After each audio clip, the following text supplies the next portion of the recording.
women have strength that amaze men. We bear hardships, we carry burdens, we hold love and joy, we stand up for what we believe in.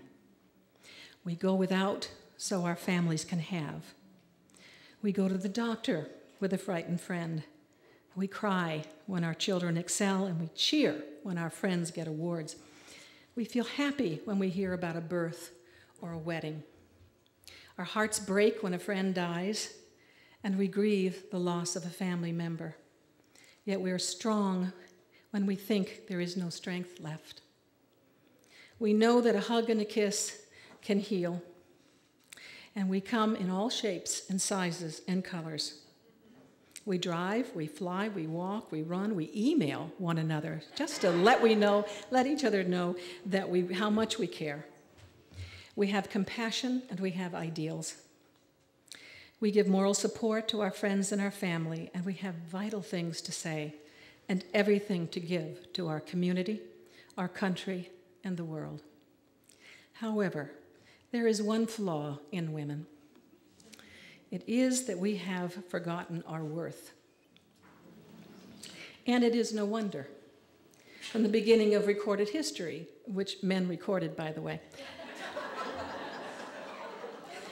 the feminine qualities, that which makes us women, were held with little or no value compared to the things the men did, other than bearing children and tending to their husbands, and not necessarily in that order. The patriarchal mindset has also limited men in their expressions of feeling, their desires to be tender, their access to their emotions, their ability to cry. Tonight, we've come together to celebrate the feminine qualities, to hold them with honor, and to demand the respect in both men and women. As a culture, we have privileged or made more valuable the qualities that tend to be associated with men: strength, logical, linear thinking, focused thinking, goal orientation. And they've produced amazing results, actually, in technology and economics and medicine, for example. And we have looked to men for our safety, and in too many cases, we have been willing to rein in our power to be taken care of. We often see women, politicians, and executives using their male energy to achieve in a man's game, and often at the loss of accessing their more feminine instincts. What I thought was interesting was the default position of the human brain in every fetus is female. We start there, ladies. If the testosterone doesn't kick in, we're all girls. When it does kick in, it literally kills excess brain cells in the area of communication and relationship. And it builds more brain cells in the area of sex and aggression. Do I see light bulbs going on heads all over? And while I'm using the terms masculine and feminine, I want to be sure that you understand I'm not denying they exist in both men and women. And it's not about women taking over the world. It is about men moving over and sharing power.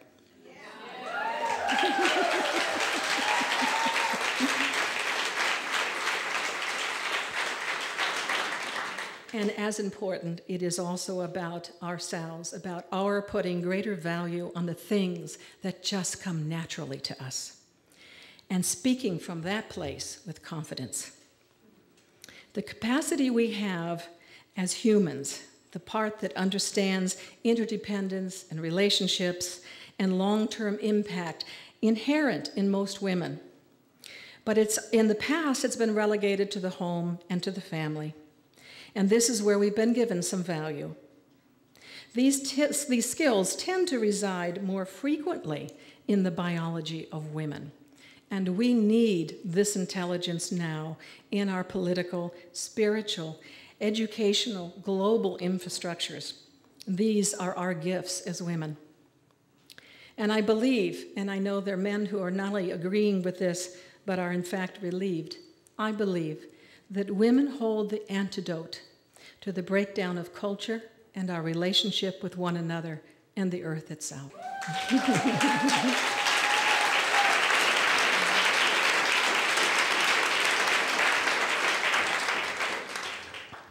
We are the antidote.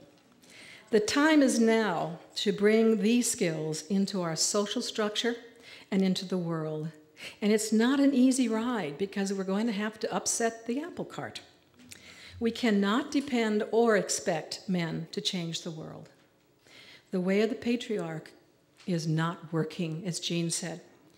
The war on drugs, the war on terror, the war on cancer. Oh, we have to fight for peace. We have to shift. We have to shift out of warlike thinking into relationship-based society using our skills as women. We multitask. We see the bigger picture. As mothers, we're able to keep an eye on the baby while talking on the phone to a client, knowing where Junior is, what he's doing, and why. We mediate relationships. We nurture relationships. We understand relationships, and we are sustained by relationships. There are difficult and long-standing structures that we must speak to, and the time is now, and it's not going to be getting any easier. We have to speak up because we've had too much of one kind of energy, and we need to call it into balance. And as I said, I think the men will be greatly relieved.